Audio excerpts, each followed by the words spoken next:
6 playthroughs. Not 6 hours, not 6 attempts at one section. 6 complete runs of this game from the title screen. 2 of them ended because the game glitched out, and I genuinely do not know how. By the 3rd restart, I completely stopped caring about the story. By the 5th, I was telling MegaMan to shut up every time he opened his mouth. But we'll get to all that. I want to be clear about something. I had never played Battle Network 3 before this. Not once. Went in completely fresh with no prior knowledge, no muscle memory, nothing. 6 complete runs later, I'm still not sure if that was brave or just stupid.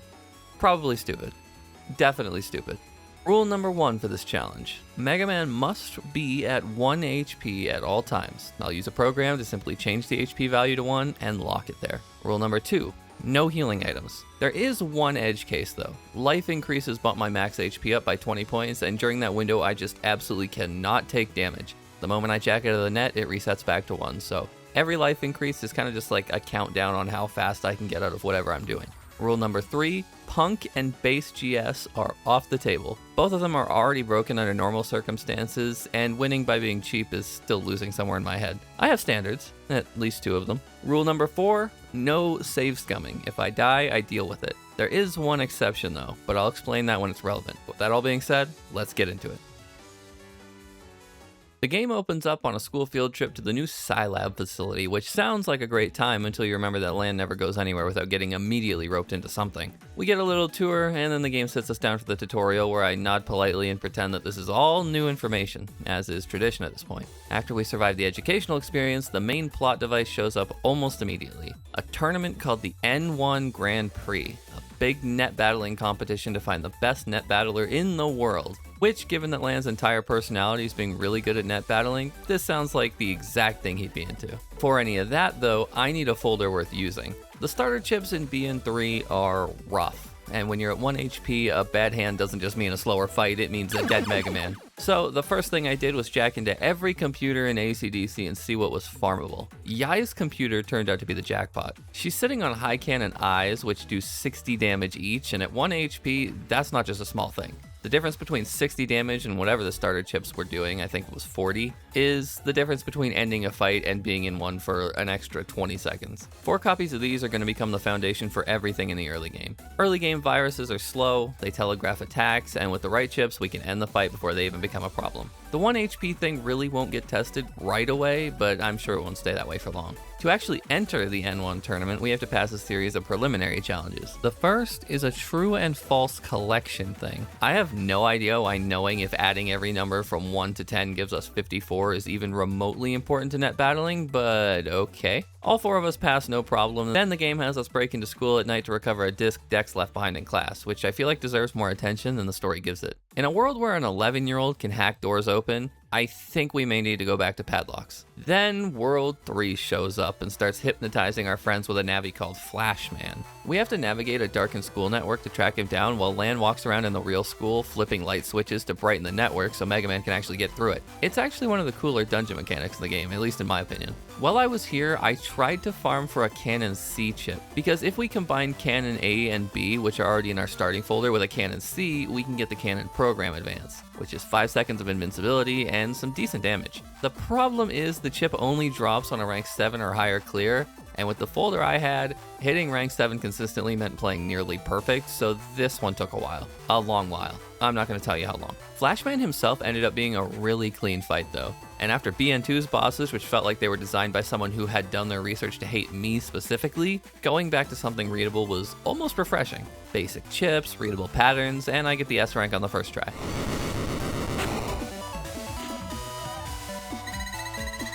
Then FlashMan explodes and damages our pet in the process, which at this point just feels like a personal attack. And that's when the first glitch happened. I was fighting Dex's challenge match against Gutsman, and somewhere in that fight the game started treating MegaMan like he had air shoes, which is a passive ability that lets you walk over missing panels. I didn't have air shoes. The game thought I did, and I have no idea what triggered it. The only way I could fix it is by deleting the save and starting over. I tried over and over to figure out what was causing it, but that was the only way that worked. And this was the first restart. It would not be the last.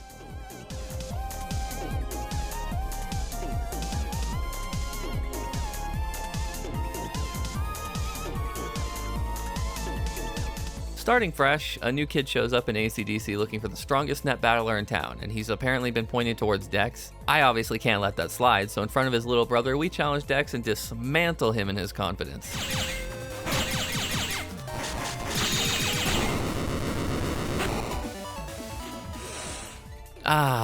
Natural order restored. Now it's time to get the pet repaired from the FlashMan damage. So we head over to SciLab to find Dad, who's of course not there, because when is he ever? And while waiting, I knock out a couple of side quests. A delivery run, a chip handoff to a kid whose Navi was hurt. Nothing complicated, but BN3's side quests are already noticeably better than BN2's. To be fair, the bar was on the floor, but progress is progress. Around that time, I also started building out the invis and anti-damage portions of our folder. Invis gives MegaMan about 5 seconds of unhittability, and at 1 HP, I need all the help I can get. 3 copies of that in the folder changes their survival rating to at least 8%. Anti-damage, meanwhile, counters any incoming hit with a chunk of damage back at the attacker. Finding out it was available in the early shop was one of those moments where you have to wonder who even approved of that decision. When I seen it, you best believe I spent my zenny on it. Shut up and take my money! Some decisions are just easy. The zoo field trip is up next, and it's also where we get the Navi cust from Dad. This thing replaces the old Buster upgrades from the previous games. Then it's time for MetalMan. This was the first real test of whether the folder work in AC/DC had paid off. MetalMan's arena does a lot of the pressure in this fight. There's 2 giant saw blades running down the middle, and he's throwing saws in a wide arc, which sounds like a nightmare, and from a distance it looks like one. But none of it ever felt random the way BN2's bosses did. It was more like Thunderman from the previous games, like the fight had rules and once you figure them out you could win. At the end of it all, we earned the Iron Will achievement.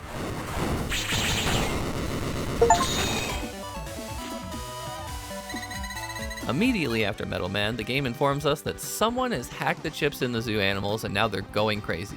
Which sounds insane until you remember what game this is, and then it sounds completely normal. The dungeon is a little puzzle section where you match programs to Mets acting as gatekeepers. The monkey section needs a banana program, and so on. Simple stuff, but I actually kind of like this. What's not so simple though is what comes after. Beastman. Beastman is fast, and when every hit kills you, fast enemies become a completely different category of problems. It's less like a boss fight and more like trying to have a conversation with someone who keeps walking away mid-sentence. Except every time they come back, they shoot you in the face. Oh shit! The strategy I landed on was using Get On to break panels around him. Beastman moves constantly to set up his attacks, so if we break enough panels, he runs out of space to land, which means he runs out of attacks. Corner a fast thing, and it stops being fast, right? After that little crisis, Higsby's shop is reopened, which is something I'd been looking forward to, because in BN3, we get introduced to the Number Man Lottery. We can enter codes, get items. Most of the rewards are mid, but there is 2 that stand out. The ability to rotate some of our NaviCust programs, which makes building out MegaMan's passives significantly less painful, and a Hero Sword P. That one straight into the folder. Then we stop and fight Punkman. He kinda has the same core problem as Beastman, too fast to trade hits with at 1 HP, so he has the same core solution. Invis for survivability, Gutsman chips crack the panels, then we just unload on him. Beating him gets us the Blitzkrieg Rock achievement.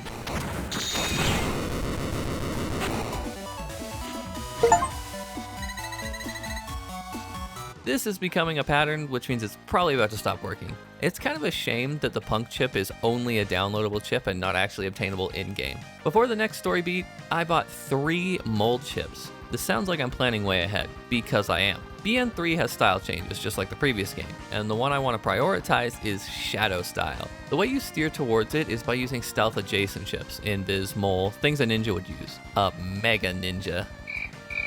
I won't apologize for that. We make a small stop and pick up a fan chip for the next story section, and then it's off to Mail's house. We walk in and immediately start doing her job for her.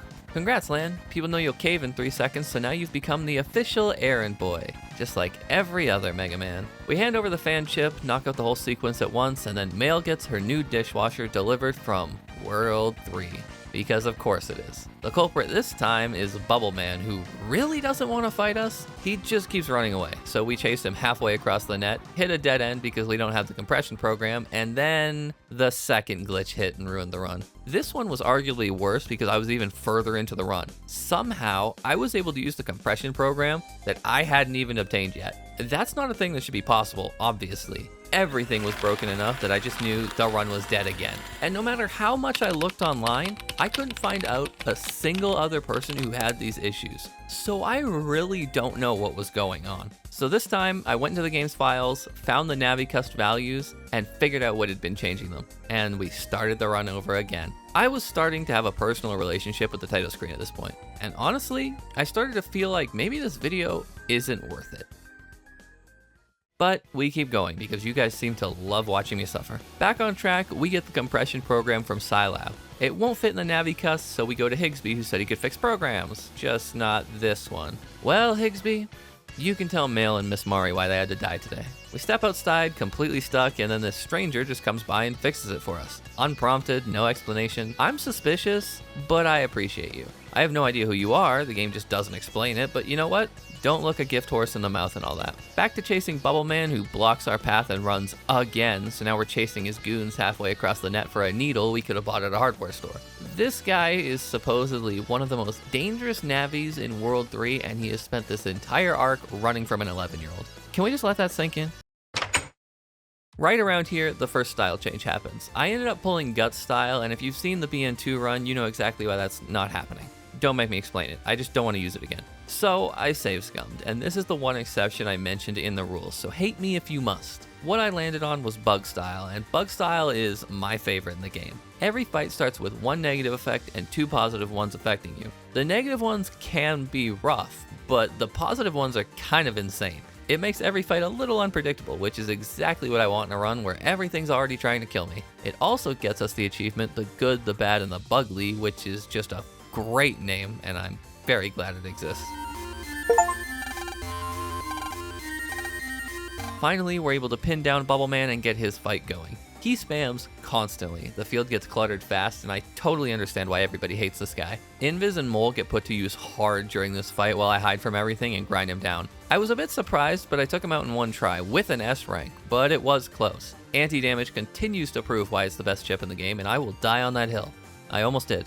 Several times. After the fight, Lan hesitates at the last moment and Proto-Man steps in to finish it, which shakes something loose in Lan. He starts to question whether he's actually capable of seeing something through. It kind of reminded me of X in the X games, that tension between having the power to do something and not being sure you should. Honestly, after 5 restarts, I was starting to understand the feeling. Hi, I'm Rarno, and this is apparently what I do to myself. Drop a like and a sub if you want to see it happen again, and okay, back to it. Time for the N1.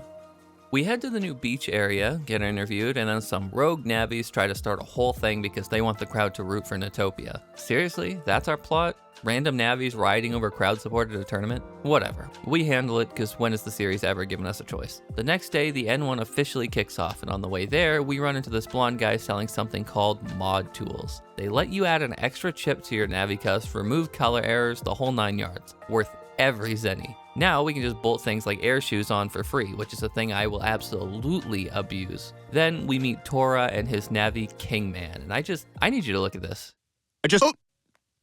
Stewie, look, come on. I said most bosses in BN3 aren't that bad, and I stand by that. Kingman, though, is the exception. He jumps on your head, has chest pieces blocking off 2 entire lanes, and throws waves at you on top of that. On 1 HP, without being able to predict which lane is safe at any given moment, this was almost certainly the boss fight that killed the most runs across the entire challenge. Not because he does anything uniquely unfair, it's just with the sheer amount of stuff in the way at all times, getting a clean window to actually do damage was a nightmare. It plays out sort of like a chess match, except your opponent is throwing chess pieces at you. Hey, wait a minute.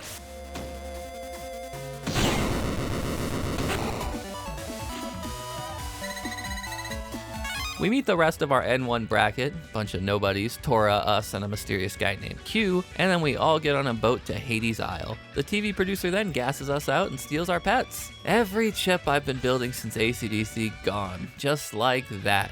For television, what I wake up to has no synergy, like none at all. And without Invis to bail me out, a single bad bug from our style that moves me up or down one panel in the wrong direction is instant death, so bug style's going off for a bit. We're gonna be playing vanilla with someone else's garbage chips. trying to clear this whole tournament. This was the worst part of the game up to this point. If you enjoy watching someone play Battle Network while being punched in the face, this section is for you! After clearing the first round, we get to pick a door. We choose the one on the far right because the other ones are poison, lava, and some other bullshit that'll end us. So we'll fight Metalman on grass, thank you. And we fight him the same way we did as before. Then we get forced into another folder change. This one at least comes with choices, and there's one folder that's clearly better than everything else. You have to get quizzed by some kid to unlock it, but answer everything right and it's yours. So we do. We answer every question he has right, and it also nets us the achievement Folder Boys share. The final 8 in this tournament is us, Dex, Yai, Q, Tora, Masa from BN1, Shad, and Raul from BN2. Dex is not a problem, because if we're losing to Gutsman, there's bigger issues to worry about than our folder. Once the final 4 is decided, we take on Tora, and this is the same fight as before. Break his panels, get lucky, same approach. He actually turns out to be a genuinely chill guy after losing, telling Lan that he's glad to have him as a rival, which I appreciated more than I expected to. The other semifinals is Q versus Shad, and of course Q ends up not just being the tournament's host, but World 3. He tells Shad to hand over Proto-Man or his dad dies, which I was not expecting the series to go there. The boss that follows is Desert Man, not Sandman for legal reasons I assume, and his whole thing is hiding behind walls of sand and waiting you out, which after Kingman feels like a step down. At least Kingman was aggressive about trying to kill me. Desert Man's just kinda hoping I get sloppy enough to run into his hands. Luckily, water chips harden him and suddenly he ain't going nowhere, which means he went from hiding behind walls to sitting there and taking it. That's about all she wrote for Desert Man though. The next day, we go visit Yai in the hospital. She ended up bumping her head during the N1, and this is treated with roughly the same energy as a paper cut, but here we are. This is also where I decide to gamble. BM3 has these Navis who will take your Zenny and run a guessing minigame. Pick the right panel out of 4 times in a row, and you win big. We're talking close to 300,000 Zenny. Now, he took a good chunk of my money before that, but we do end up winning and bankrupt this poor guy, and I am not apologizing for it after how long this took. While we're here, we also help a nurse track down a kid named Mamoru. He's in a wheelchair, and he's got the same disease that killed Lan's brother, which definitely helps Lan and MegaMan form a connection pretty quick. We hang out with Tora, knock out some side quests, and get rewarded with another folder. Then the next day comes and we find out Dex is moving away. I was a little surprised at how well the goodbye scene was done. Almost got me teary-eyed. Almost. Don't make it weird. Mamoru asks us to visit him, and we find out how serious his condition is. We convince him to go through with surgery, and then 3 days pass, and because Lan is simply the unluckiest person alive in this universe, World 3 attacks the hospital while the surgery is happening. The dungeon mechanic here is really cool. You collect fire chips and burn vines out of your way using the chips as fuel. The real threat to the run is the random encounters pinning me down before I can even reach the boss here. The boss is Plant Man, who has one of my favorite Navi designs in the series. This guy looks incredible.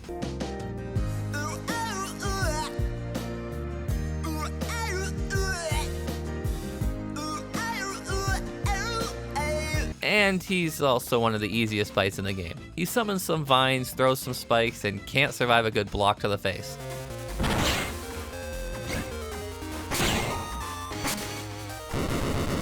On the bright side, Mamoru comes through surgery fine. Lan ends up getting a commendation for saving the hospital, and we run into Mr. Match from BN1 who convinces us that he's totally turned over a new leaf and we need to help him out with some data. So, being the naive kid that Lan is, we help. Turns out Mr. Match is still exactly the same piece of shit he always has been, and it nearly gets our dad killed. We spend a while running around the net and putting out fires, literally, and while that's happening, I make a detour into the undernet to grind some random meteor chips and get some metagel 2s.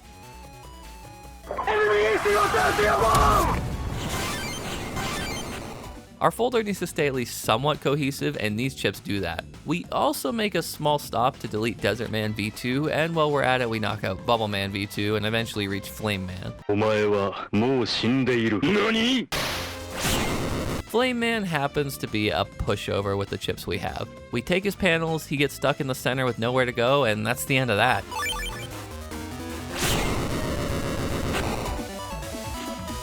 Then Base shows up and dumpsters him. And I am so glad I didn't title this video MegaMan Battle Network 3 without taking damage, because this fight cannot be won. Base is immune to everything. and we get one shot because we have 1 HP. Luckily for MegaMan, we get rescued in a cutscene. Lan ends up spiraling into guilt because he got his dad hurt, and Shad shows up to pull us back. He needs help finding a program that can beat Alpha, which is the thing World 3 is currently trying to summon. Before I go help Shad, it's time to do some grinding, and there's a specific kind of tired that sets in when you've been grinding the same encounters for 4 hours in a row. We max out every available style at this point, except Ground, which isn't in this version. None of the others do anything spectacular, but we do get the foot upgrades from the Shadow style, which will be very handy. Also, on top of that, we unlock Aqua Custom, the same style that carried BN2, and it's even stronger this time. At full level, Aqua Custom is worth every second of grinding, and on top of that, Fast Gauge, which we can actually start using once we complete the Gang of Navi side quest and max out our Navi Cust. This means we never have to worry about that bar taking 3 days to fill up again. We visit Dad in the hospital, run into Sean from BN2, who seems to be doing okay, and at least he's not evil anymore. Lan gets talked out of his slump, and we get a tutorial on virus breeding, which I'll talk about more in depth later. For now, down to the Undernet. The Undernet is where we're going to be living for the next stretch of the game. Undersquare has a Simon Says minigame that gives out 30 bug frags every time you clear it. And that is the best farming method in the entire game, at least for me, and it gets us the Deft Hands achievement. Then we start climbing the rankings because somewhere in the Undernet is a program that can stop Alpha, and we have to earn our way to it. Rising through the ranks isn't just virus busting either, there's quizzes, item finding, and boss rematches with fights like Beastman.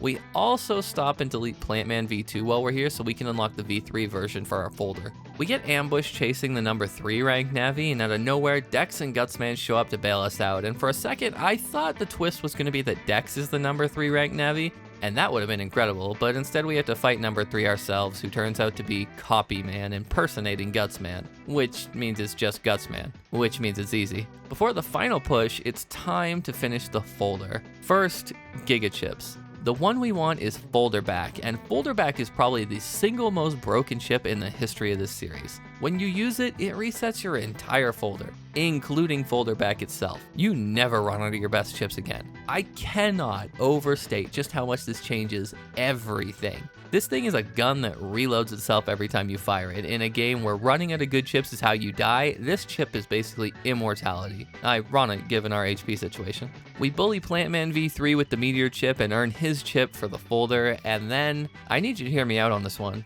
I needed chips from the white version of the game. BN3 splits into blue and white, and there are chips you simply can't get in blue without trading. So I want to give a massive shout out to Judas from my Discord, Twitch link below, who came through with the chips I needed from the white version, plus the ground style Navicus programs. I cannot overstate how much I love you guys. There's always a folder in every Battle Network game that just breaks everything, and this is the one. Once the folder is sorted, we go down the list and delete every V3 Navi we can access to load up on their chips, and then we fight BubbleMan. Alright, that's kinda stupid. BubbleMan?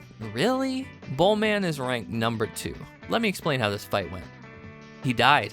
I don't know what he does. It gets us the strike achievement though, which is a great name for a boss that embarrassing. With rank 2 cleared, we learn about the program we've been chasing and hear about Serenade. I've only seen this character in other MegaMan media before, but the way this game treats him, he might as well be a god. We head deeper into the Undernet, retrieve the program, and it turns out MegaMan is some kind of chosen one, which they never really elaborate on. We also find out that Mamoru, the kid from the hospital, you know, the one with the same disease as Lan's brother, the one who just had surgery, is the administrator of the entire Undernet. I did not see that one coming. This tiny sick kid who just had surgery is apparently running an entire underground internet. I need to sit with that. I won't, but I need to. Then Drillman steals Alpha.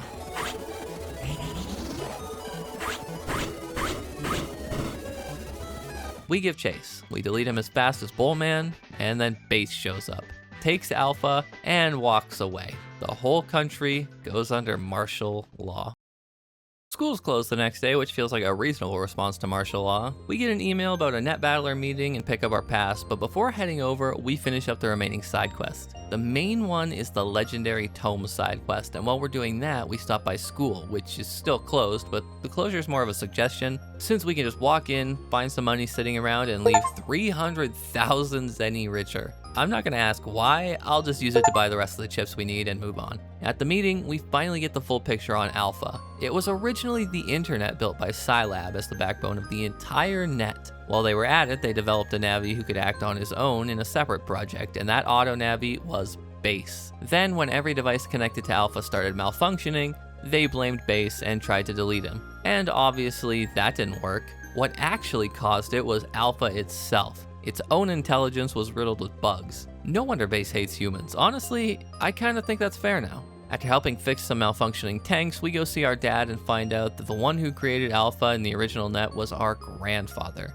Can't say I saw that coming, but I feel like I expected it. We promised to stop Alpha and, like always, rush off to do our job. It's kinda funny, isn't it? That the entire tragedy of the original MegaMan timeline through ZX could have been prevented if Dr. Light had just settled down and had a son. I mean, this is an entirely different kind of tragedy, but I mean, the OG timeline is pretty bad. After tracking down a boat to the World 3 base, we go ask Yai for an engine for it and then go to bed. When we head out to the base, Shad, Tora, and Dex all show up to help. Say what you want about these guys, and I've said plenty about Kingman, but when it actually counts, they all showed up. The World 3 base is very deliberately a Wily fortress with all the classic Mega Man energy right down to the layout. If you've played any of the originals, you're gonna feel it the second you see it. Inside, we're gonna meet the blonde guy from earlier. Remember him? The guy who fixed our press program so we could kick BubbleMan in the teeth? He's Dr. Cossack. Longtime Mega Man fans already know that name. In this timeline though, he's the one who created Base, which puts a completely different frame on everything we just heard about Alpha. He also shows us these chairs in the base that lets humans enter the cyber world directly.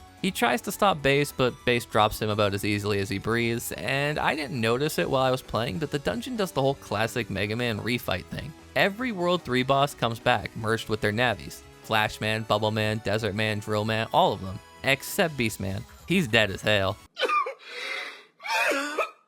As cool as this is, the gap between where we are now and when we first met these guys is enormous. So they all get Plant Man comboed, but hey, nice seeing you guys. Nothing personal. Except you, Match. Fuck you. The music in this section is some of the best in the series, and I'm not just talking about BattleNet. I'd put this track up there with some of my favorite Mega Man tracks. Story-wise, Tora handles FlashMan, Dex takes BubbleMan and Desertman, Shad steps up for Drillman, and everyone pulls their weight so we can stop Alpha. Wily shows up absolutely convinced that he's already won. Go ahead, Wily. Talk your shit, King. You're still half the villain Dr. Vile was in the Zero series. Lan sits down in one of them special chairs, merges with Mega Man, and for the first time, the two brothers can actually be face to face. Then we go find Base, and as much as I want to say this fight was intense and Base was the antagonist he deserved to be, he just wasn't. I might be a bit too powerful at this point, but like, really?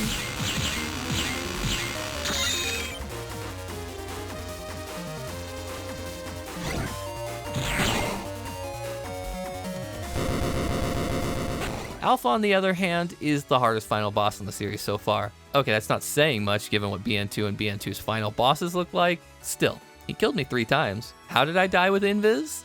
Shut up. After defeating Alpha, we find Dr. Light's data and actually get to talk to him. He talks about building Alpha, his history with Wily, how proud he is of his family. Mega Man games have never been plot first, and this is not suddenly a different kind of game, but I thought this whole thing was nice. And then, on the way out,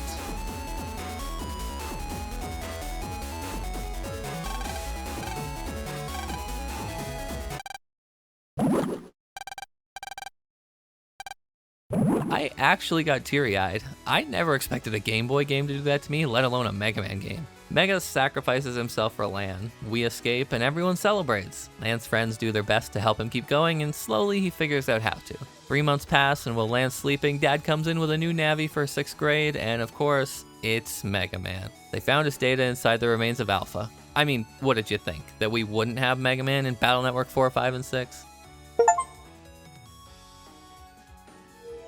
With the main story done, that means it's time for the part of BN3 that I've been quietly dreading since I started the run. I hate the post-game of Battle Network 3. I want to put that on record before we get into any of it. First though, we finally get to fight Shad. You guys remember Shad? It was easy, embarrassingly easy. I'm just gonna file that away and not think about it because I have a sneaking feeling this game is about to punch me really hard. We knock out the give your support and help out with a will quest, which are exactly as straightforward as most of the side quests in these games, and earn us the charity case and will from beyond achievements. Then we spend some time with the Quiz King, as is tradition in every single one of these games, and answering everything right walks us away with the ACDC Town Human Encyclopedia achievement. At this point, I could pass these quizzes in my sleep. Then we head for the secret area. We fight Darkman, we fight Japan Man, and then we get stopped cold because we don't have enough chips to proceed, which is fine. We take a detour to the bug frag trader and hand over everything we had, every single bug frag all gone. All of it spent on getting V4 chips because I was not about to grind for team style and get those the intended way.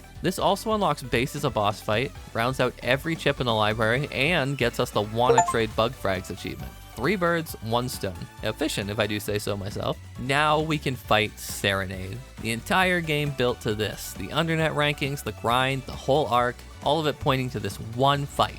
The god of Battle Network's world. The Navi that even base respects. I was ready. I was prepared.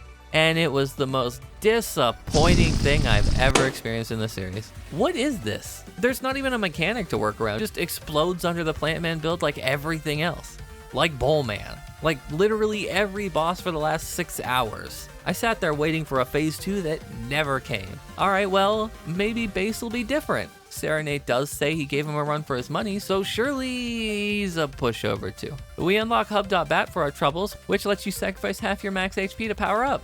Completely useless to me. That's 2 games in a row where Hub is worthless. I'm starting to take it personally. And then, the Serenade time trials. Oh, that's a very good painting. Very good. Oh, yeah, the assignment was paint your pain, so I painted your pain. It's actually the first in a series. Here you go. Uh-huh. This one is nice. Oh. I call this one Catharsis. And, I call this one Bye-Bye. I want you to understand that everything I just said about the post-game being fine, I take it all back. All of it. This is where the game reached into my chest, grabbed my soul, and crushed it into a fine powder. The concept is simple. Beat Navis within a time limit. Easy enough, right? We'll just use Plant Man and no folder. They do the Hades Isle thing again. No folder for you. Here's a pre-made one. Good luck. I ended up using the Snake folder for most of it, with a brief stretch of using the Heatshot folder that I will not be elaborating on further because I don't want to relive it. What I will say, this was the single worst section in the entire series up till this point. It isn't even close.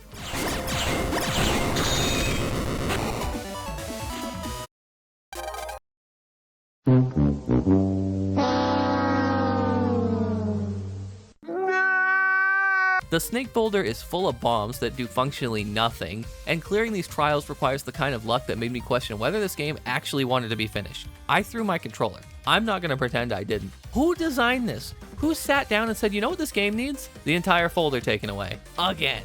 And I'm just going to say it right now. Fuck you, Proto Man. I hate you. Go to hell. You don't deserve a spot in this series. Screw you. Help me!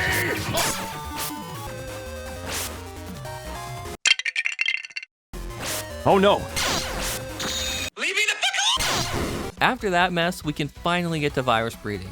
Throughout the game, I've been collecting secret Navi viruses and feeding them bug frags. Feed each virus family 100 frags, and you unlock a special fight against an Omega level version of them. None of them are particularly dangerous at this point, but clearing them gets us the Virus Aficionado achievement. We also pick up a real knee slapper by telling a joke through the humor program, which is something. You tried, MegaMan.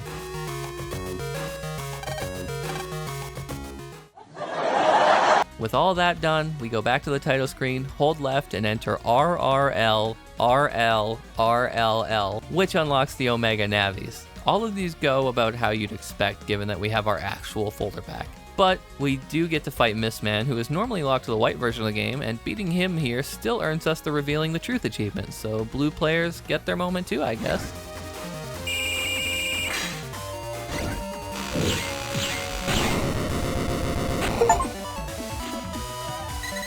Then we fight the final boss again in his Omega form, which puts the last star on the title screen. MegaMan, Battle Network 3 Blue, 100% complete. And then I did white.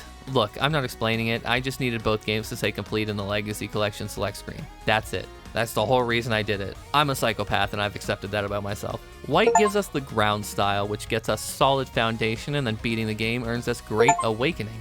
I also had to do the entire post-game again, so both versions show complete, and you already know what the post-game looks like. It wasn't more fun the second time. The last thing I had to do was listen to the music in the Legacy Collection to earn Find Something You Like, which is our final achievement for the entire collection. And that's everything. 6 playthroughs, 2 corrupted saves, 1 controller thrown, and more bug frags than I ever want to think about again. And I'm filling in 4 bars on the health meter for this one, mostly for what the endgame does to your sanity. The run itself is manageable. The time trials are a war crime. And with that, Mega Man Battle Network 3 and the first Legacy Collection are mission complete. If you've enjoyed this, a like and a sub genuinely helps more than you think, and if you've got any opinions on what I should put myself through next, drop them below. I read everything. Sometimes I even reply. I want to give a special thanks to Banjo, Anima, and Yo on Ko-Fi for keeping the lights on, and a massive thanks to Judas once again for the chip trades that made the Plant Man folder possible during this run. Alright, I'm gonna go lay down now. Bye bye!